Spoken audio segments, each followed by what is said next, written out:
আসসালামু আলাইকুম রহমতুল্লাহি ওয়া বারাকাতুহু। প্রিয় দিনী ভাই বোনেরা, আজ আমরা যে বিষয়টি আলোচনা করব সেটি হলো নামাজের সুন্নাত সমূহ।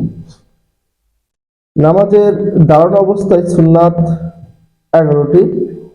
উভয় পায়ের আঙ্গুল সমূহ কিবলামুখী করে রাখা এবং উভয় পায়ের মাঝখানে 4 আঙ্গুল ঊর্ধ্বে 1 বিঘাত পরিমাণ ফাঁকা রাখা।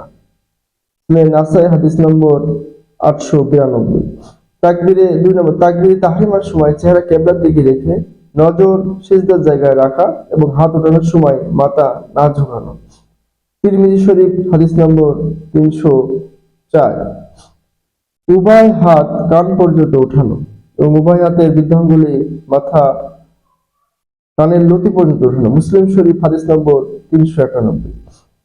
3 নম্বর উভয় হাত কান পর্যন্ত উঠানো, উভয় হাতের বৃদ্ধাঙ্গুলি মাথা কানের লতি পর্যন্ত উঠানো হলো 3 নম্বর। এটা মুসলিম শরীফ 391 নম্বর হাদিস। 4 নম্বর হাত ওঠানোর সময় আঙ্গুল সমূহ হাতের তালু কিবলামুখী রাখা। 5 নম্বর আঙ্গুল সমূহ স্বাভাবিকভাবে রাখা এবং একেবারে মিলে না রাখা, আবার বেশি ফাঁক করে না রাখা।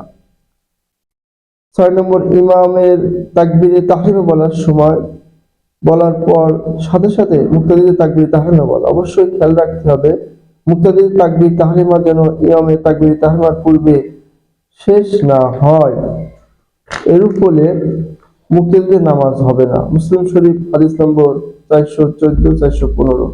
বুখারী শরীফ হাদিস নম্বর 734। খেয়াল রাখতে হবে যে ইমামের তাকবীরে তাহরিমা বলার পর সাথে সাথে মুক্তাদির তাকবীরে তাহরিমা বলা। অবশ্যই খেয়াল রাখতে হবে মুক্তাদির তাকবীরে তাহরিমা যেন ইমামের তাকবীরে তাহরিমার পূর্বে শেষ না হয়। আচ্ছা, 7 নম্বর হাত বাঁধার সময় ডান হাতের তালু বাম হাতের পিঠের পাতার উপর রাখা।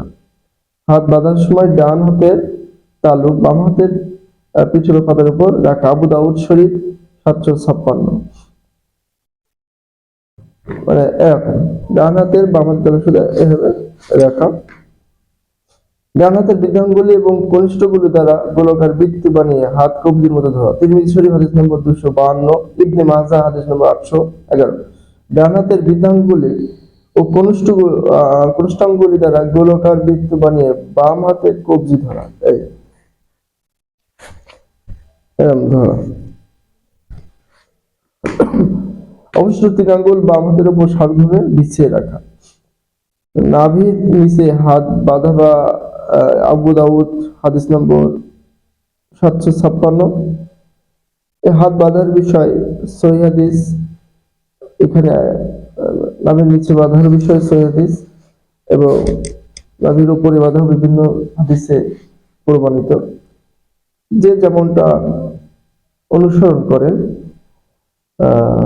সানা পড়া 11 নম্বর সানা পড়া। আবু দাউদ শরীফ হাদিস নম্বর 775 এবং 776। সানা পড়া নামাজের দাঁড়ানো অবস্থায়, এটা হচ্ছে আপনার দাঁড়ানো অবস্থায় সুন্নাত 11টি গেল এবং কিরাতের সুন্নাত 7টি। প্রথম রাকাতে সানা পড়া পূর্বে পূর্ণ আউযুবিল্লাহ বলা। হাদিস নম্বর আবু দাউদ শরীফ হাদিস নম্বর 754, ইবনে মাজাহ হাদিস নম্বর 807। প্রতি রাকাতে সূরা ফাতিহা ও সূরা মিলানোর পূর্বে পূর্ণ বিসমিল্লাহ বলা। নাসাই শরীফ হাদিস নম্বর 907। সূরা ফাতিহার পর সকলের জন্য নীরবে আমিন বলা। বা বুখারী শরীফ হাদিস নম্বর 710। এখানে বিভিন্নভাবে হাদিসের বর্ণনাকারী আমিন বলার ক্ষেত্রে নীরব বা উচ্চস্বরে দুইটার বিষয়ে মানুষ আমল করে এবং দুইটার বিষয়ে হাদিস আছে। সূরা ফাতিহার পর সকলের জন্য আমিন বলা। ফজর এবং যোহরের নামাজের ফজর ও যোহর নামাজে তেওলাতে মুফাসসাল অর্থাৎ লম্বা কিরাত করা। ফজর এবং যোহরে সূরা হুজুরাত থেকে সূরা বুরুজ পর্যন্ত পড়া। আসর এবং ঈশার নামাজে আওসাতে মুফাসসাল অর্থাৎ মধ্যম কিরাত করা। আসর এবং ঈশার নামাজে আওসাতে মুফাসসাল পড়া, অর্থাৎ সূরা তারিক থেকে সূরা লাম ইয়াকুন পর্যন্ত। আর মাগরিবের কিসারে মুফাসসাল অর্থাৎ ছোট কিরাত পড়া মাগরিবের সময়।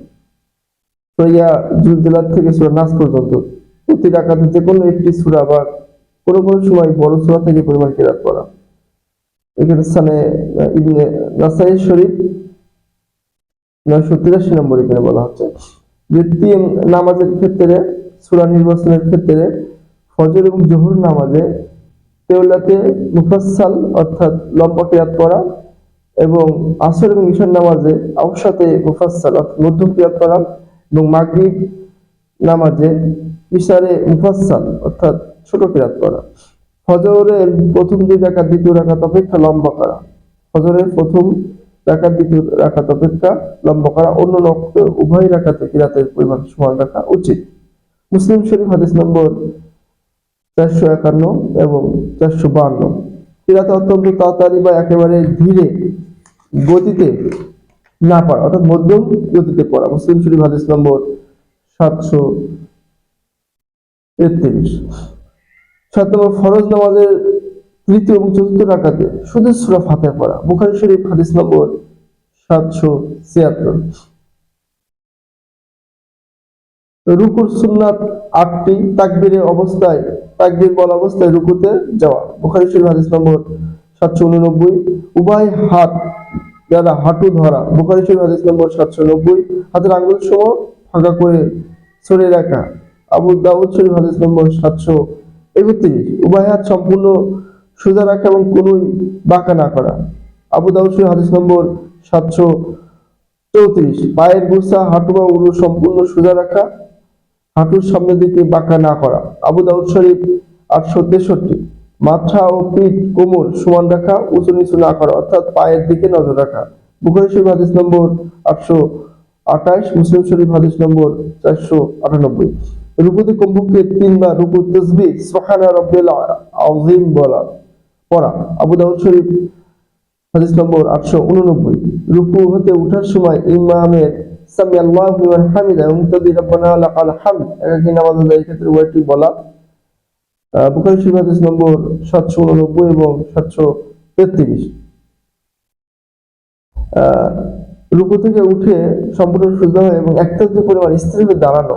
হাদিস নম্বর বুখারী শরীফ হাদিস নম্বর 800, 801, 802। সিজদা সুন্নাত 12টি।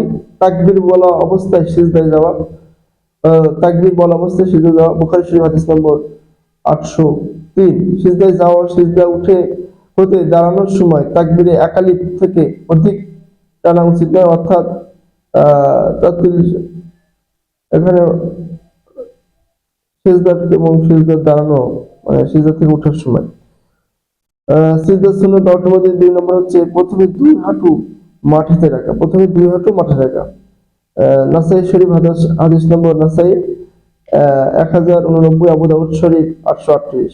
তারপর হাঁটু থেকে আনুমানিক 1 হাত দূরে উভয় হাত রাখা এবং হাতের আঙ্গুলসমূহ কিবলামুখী করে সম্পূর্ণ মিলিয়ে রাখা। মুসনাদ আহমদ শরীফ হাদিস নম্বর 18882। তারপর উভয় বৃদ্ধাঙ্গুলে মাথা বরাবর নাক রাখা সিজদা দেওয়ার সময়। মুসনাদ আহমদ হাদিস নম্বর 18880। তারপর কপাল রাখা। মুসনাদ আহমদ 18880। অথবা 2 হাতের মাঝে সিজদা রাখা এবং দৃষ্টি নাকের অগ্রভাগের দিকে রাখা। মুসলিম শরীফ হাদিস নম্বর 401। সিজদা পেট উরু থেকে পৃথক রাখা। মুসনাদ আহমদ হাদিস নম্বর 23662। আবু দাউদ শরীফ 735। পাঁজরদ্বয় থেকে উভয় বাহু পৃথক রাখা। বুখারী শরীফ হাদিস নম্বর 807। কোনোই মাটি ও হাঁটু থেকে পৃথক রাখা। বুখারী শরীফ হাদিস নম্বর 822।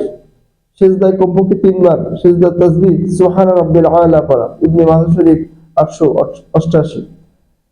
তাকবীর বলা অবস্থায় সিজদা হতে ওঠা। বুখারী শরীফ হাদিস নম্বর 825।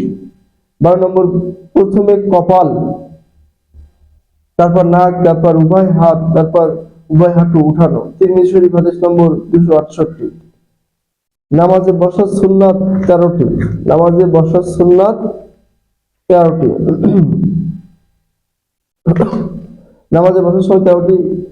বাম পা পিছিয়ে তার উপর বসা, ডান পা সোজাভাবে খাড়া রাখা, উভয় পায়ের আঙ্গুলসমূহ সাধ্যমত কিবলামুখী রাখা। নাসাই শরীফ হাদিস নম্বর 1158। উভয় হাত রানের উপর হাঁটু বরাবর রাখা এবং দৃষ্টি দুই হাঁটুর মাঝখানে বরাবর রাখা। মুসনাদ আহমদ হাদিস নম্বর 16106। আশহাদু বলার সঙ্গে সঙ্গে মধ্যম ও বৃদ্ধাঙ্গুলের মাথা একসাথে মিলিয়ে গোলকার বৃত্ত বানানো এবং অনামিকা বা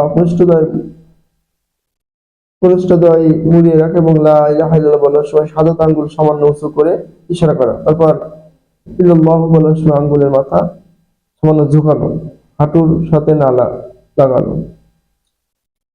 আখিরি বইটাকে আত্মাহিত পড়ার সময় দুরূদ শরীফ পড়া। হাদিস নম্বর তিরমিজি হাদিস নম্বর 3477। দুরূদ শরীফে পড়া, দুয়ে মাসুরা পড়া। বুখারী শরীফ হাদিস নম্বর 834, তিরমিজি শরীফ হাদিস নম্বর 593। উভয় দিকে সালাম ফেরানো। তিরমিজি শরীফ হাদিস নম্বর 295। ডান দিকে আগে সালাম ফেরানো, উভয় সালাম কিবলার দিক থেকে আরম্ভ করা এবং সালামের সময় দৃষ্টির কাঁধের দিকে রাখা। মুসলিম শরীফ হাদিস নম্বর 582। 8 নম্বর, ইমাম উভয় সালামে মুক্তাদি ফেরেশতা নামাজি জিনদের প্রতি সালাম করা নিয়ত করা। মুসলিম শরীফ হাদিস নম্বর 431। মুক্তাদিদের উভয় সালাম ইমাম অন্যান্য মুসল্লি ফেরেশতা নামাজি জিনদের প্রতি সালাম করা নিয়ত করা। আচ্ছা, একাকী নামাজি ব্যক্তি শুধু ফেরেশতাদের প্রতি সালাম করা নিয়ত করা। মুক্তাদিদের ইমাম সালাম ফেরানোর পরপরই সালাম ফেরানো। বুখারী শরীফ হাদিস নম্বর 838। দ্বিতীয় সালাম প্রথম সালাম অপেক্ষা আস্তে বলা। দ্বিতীয় সালাম প্রথম সালাম অপেক্ষা আস্তে বলা। ইমামের দ্বিতীয় সালাম ফেরানো শেষ হলে মাসবুকে ছুটে যাওয়া নামাজ আদায়ের জন্য দাঁড়ানো। আচ্ছা, মুনাজাতের বিষয়টা এখানে আছে। তাহলে আমাদের নামাজের এই সুন্নাত সমূহ, যে আপনার দাঁড়ানো অবস্থায় সুন্নাত, রুকু করার সুন্নাত, সিজদা অবস্থায় সুন্নাত এবং বসার সময় সুন্নাত, নামাজে বসার সুন্নাত, এই টোটাল সুন্নাত ইনশাল্লাহ আমরা নিজে আমল করব এবং এই বিষয়ে পড়ার চেষ্টা করব। নামাজের সুন্নাতের মধ্যে দাঁড়ানো অবস্থায় 11টি সুন্নাত, রুকু যেমন দাঁড়ানো অবস্থায় 11টা সুন্নাতের, আপনার দাঁড়ানো অবস্থায় 11টি সুন্নাত এবং কিরাতের সুন্নাত 7টি, কিরাতের সময় 7টি সুন্নাত, রুকুর সুন্নাত 8টি, সিজদার সুন্নাত 12টি এবং নামাজে বসার সুন্নাত 13টি। এই সুন্নাতগুলো অবশ্যই আমরা পালন করব। নামাজে যে 13টি ফরজ বিধান আছে, এগুলো পালনের সাথে সাথে আমরা এই সুন্নাতগুলো পালন করব ইনশাআল্লাহ এবং নামাজের অজিব সমূহ পালন করব ইনশাআল্লাহ। একটি সম্পূর্ণ পরিপূর্ণ নামাজ, সুন্দর নামাজ হলো ফরজ বিধান, ওয়াজিব বিধান এবং সুন্নাত বিধানগুলো পরিপূর্ণ এবং সুন্দরভাবে নামাজ পড়লে আপনার নামাজটা সুন্দর হবে এবং কবুলিয়াত নামাজ হবে। এবং এইগুলো মেনে জেনে নামাজ পড়লে আপনার নামাজের প্রতি আকৃষ্ট বাড়বে এবং আপনি নামাজ থেকে আপনার ফায়দা হাসিল করবেন ইনশাআল্লাহ। ইহকালে পরকালের একমাত্র নাজাতের মাধ্যম হচ্ছে নামাজ। এজন্য প্রিয় ভাই বোনেরা, দিনী ভাই বোনেরা, আমরা নামাজের ফরজ, ওয়াজিব এবং সুন্নাত সমূহ নিজে জানার চেষ্টা করব এবং জানার পরে অন্য মুসলমান ভাইদের ভিতরে এই সুন্নাতগুলো প্রচার করবো ইনশাআল্লাহ এবং এই বিধানগুলো প্রচার করবো ইনশাআল্লাহ। জাযাকাল্লাহু খাইরান। আসসালামু আলাইকুম ওয়া রাহমাতুল্লাহ।